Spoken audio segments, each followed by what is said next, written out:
Welcome to the 2011 video training presentation for the New York State Catholic Conference Annual Public Policy Day in Albany, Catholics at the Capitol. This video is a presentation of the New York State Catholic Conference, the official public policy voice of the Catholic Church in the Empire State. We hope you'll find it helpful and that you'll enjoy your day. Now, let's begin this presentation.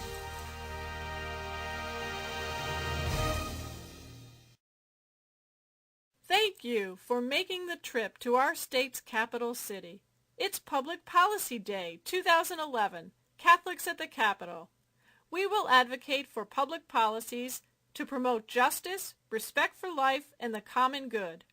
We will be a visible presence of the body of Christ. We will speak for those who are hurting, the poor, the sick, the unborn, the elderly, the oppressed and disadvantaged. Let your lawmakers know that the Catholic Church continues to bring hope to those without hope, even in these challenging economic times. Our bishops remind us that in the Catholic tradition, responsible citizenship is a virtue, and participation in political life is a moral obligation. Participating in this year's Public Policy Day is one way to put your faith into action. It's important that lawmakers see you, so wear your buttons proudly. Before we get to the issues of the day, let's cover some basic tips for successful advocacy.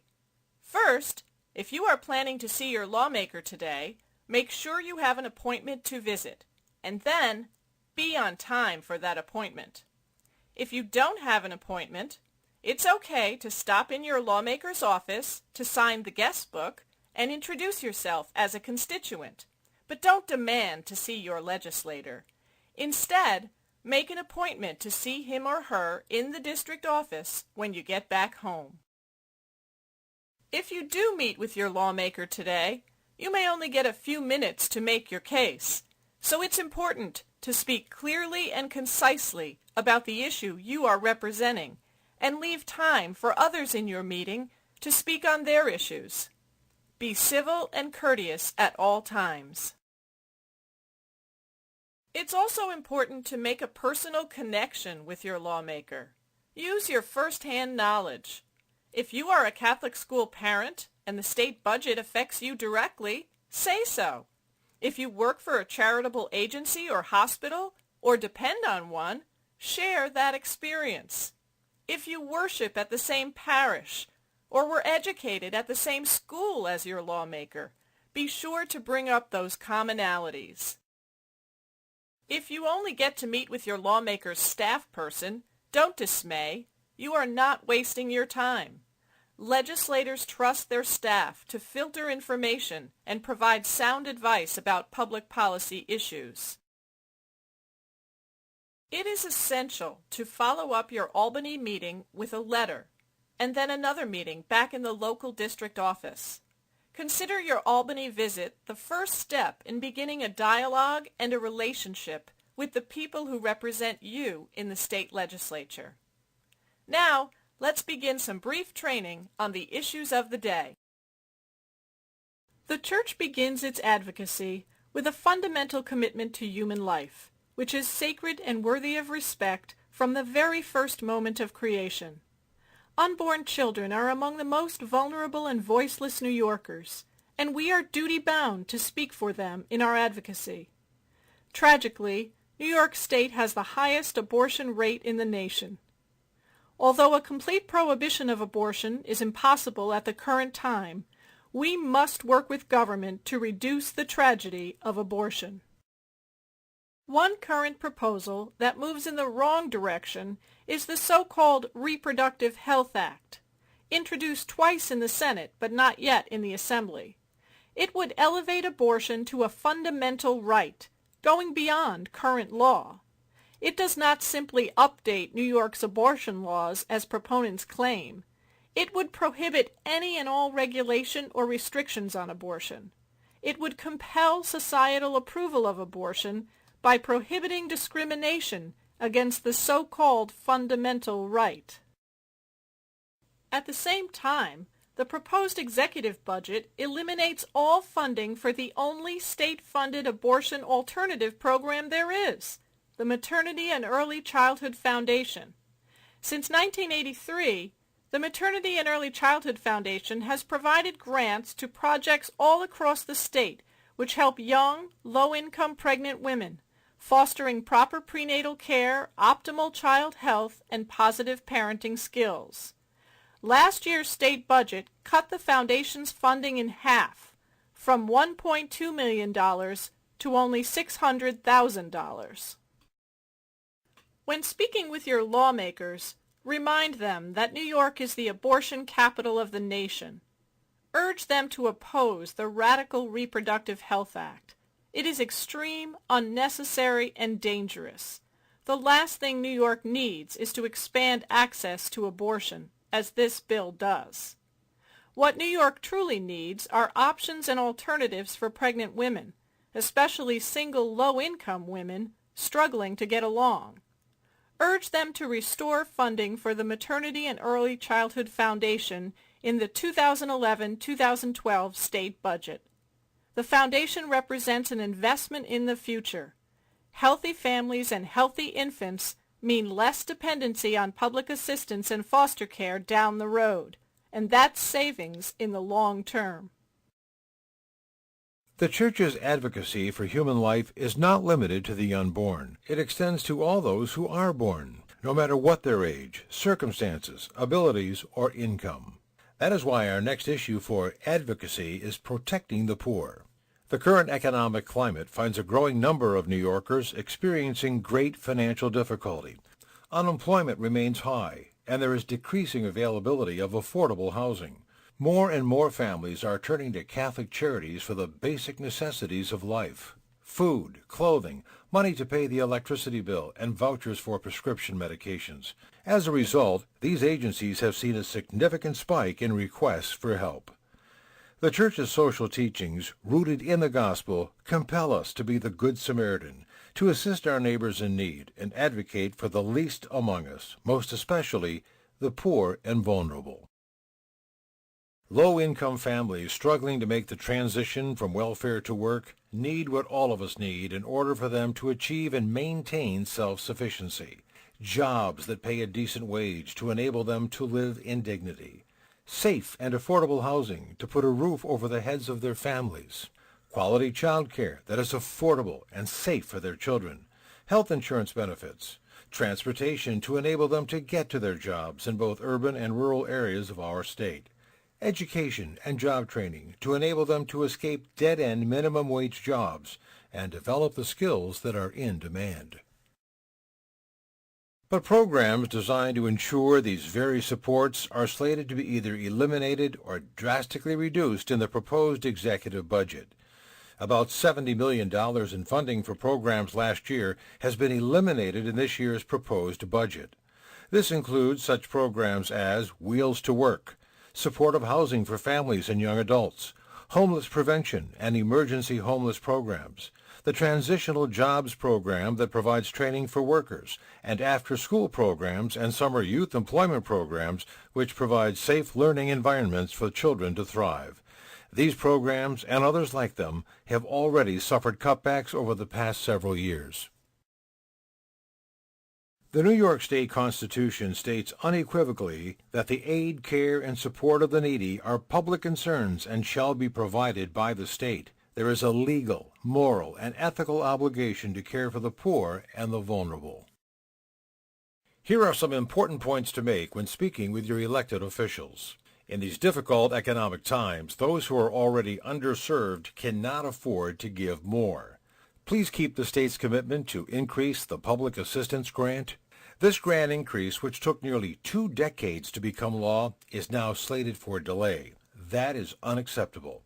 Continue to provide funding for programs previously included in TANF funding. Eliminating funding may achieve short-term savings, but will ultimately result in greater long-term cost. Health care is one of the supports families need to survive.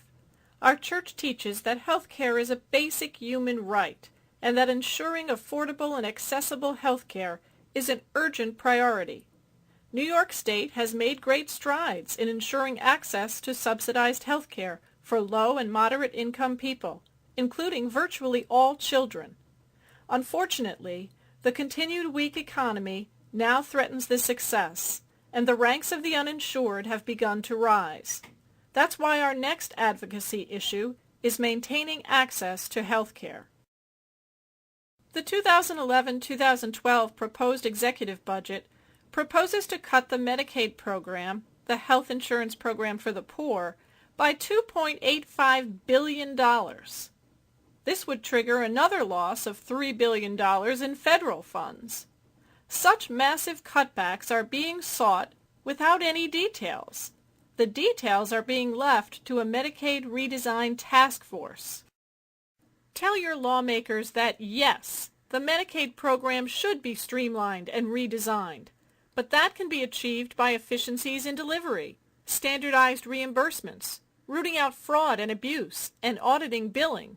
It should not be done by reducing services to needy populations. The state has an obligation to provide life-affirming services to the most vulnerable, the frail elderly, the disabled, the poor, those in need of emergency services.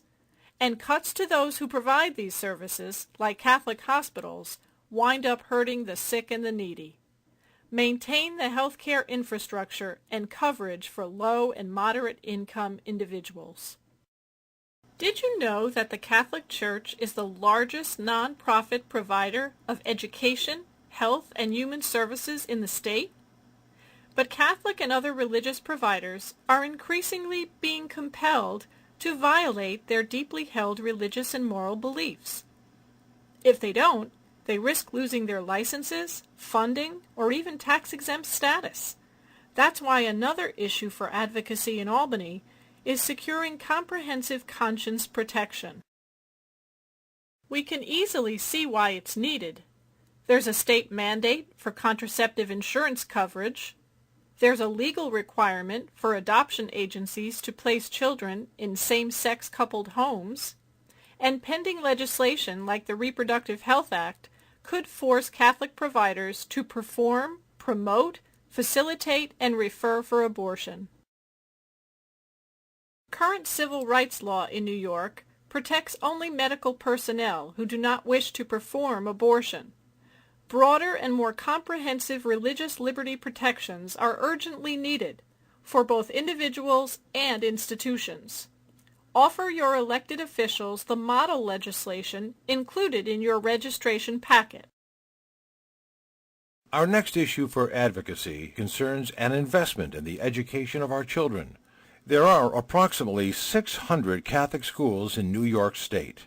Catholic schools combine academic excellence with spiritual growth and an atmosphere of respect to prepare young people for the world ahead of them. Combined with other religious and independent schools, they are responsible for the education of 500,000 children.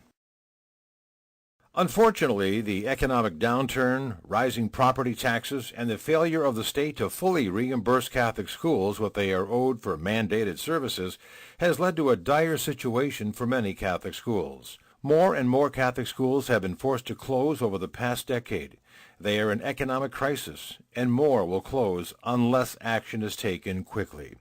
The failure of state lawmakers to fully reimburse religious and independent schools is costing these schools $270 million. That's about $550 per student.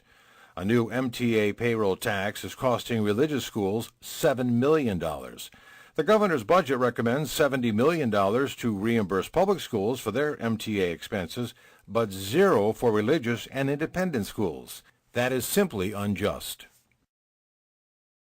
Catholic schools and other religious schools save the state $8.5 billion a year. Catholic school closings result in increased burdens on taxpayers and on overcrowded public schools. Urge your lawmakers to uphold New York's legal commitment to pay 100% of mandated services costs for Catholic and other religious schools. Tell them that justice and equity demand that families with children in religious schools receive a fair share of government support. Implore them to reimburse Catholic schools the monies that are owed to them. Our next issue for advocacy is juvenile justice reform. Like Governor Cuomo, the Catholic Church believes that the current juvenile justice system in our state serves neither the offenders nor society well. The system is broken, and fundamental reorganization and reform is needed. There are currently about 400 empty beds in the state's youth detention facilities. At the same time, there continues to be an 80% recidivism rate. Reports of excessive force and sexual victimization by staff have surfaced. Something is not working. There is not enough reliance on community-based strategies and alternative sentencing programs. When speaking with your lawmakers, urge closer oversight and accountability for the youth facilities that remain open. Advocate for quality rehabilitative services that will work to prevent recidivism. And finally, urge the redirection of resources towards prevention programs for at-risk and court-involved youth in order to better serve young people and to prevent crimes before they occur. In the long term, this is what will save money and human lives. Also critical to children and families is the institution of marriage, which leads us to our final issue for advocacy, preserving marriage. The union of a man and a woman in marriage is the foundation of society, grounded in both natural law and moral law. Government has a duty to protect and foster the institution of marriage. That's because marriage is more than a private arrangement. It's a public concern. Society benefits from traditional marriage because it assures the procreation, education, and stable rearing of children. Studies prove that children fare better in all ways when raised by a married mother and father. Urge your lawmakers to oppose the legalization of marriage or civil unions for same-sex couples. Legalizing same-sex marriage would seriously trample on religious liberty rights. We saw this in Massachusetts when Catholic Charities was forced to stop placing children for adoption because they would have been required to abandon their principles and place them in homes with same-sex married couples. As church, remember that we do not oppose legislative remedies to stop unjust discrimination against homosexual persons. Thanks so much for being part of Catholics at the Capitol. While it's easy to get frustrated and cynical about the state of politics today and the scandals that seem to break on an almost daily basis, try to remember that politics is, at its core, a noble pursuit. It's about doing good for society. As Catholics, we are called to be part of the public discourse and to bring our values to bear on the discussions taking place, always connecting our citizenship with our discipleship. We hope you will continue to advocate in your own community, visiting your legislators in their district offices, starting a public policy group at your parish, and using our website, nyscatholic.org, to communicate with lawmakers easily and efficiently. Thank you again. This has been a presentation of the New York State Catholic Conference.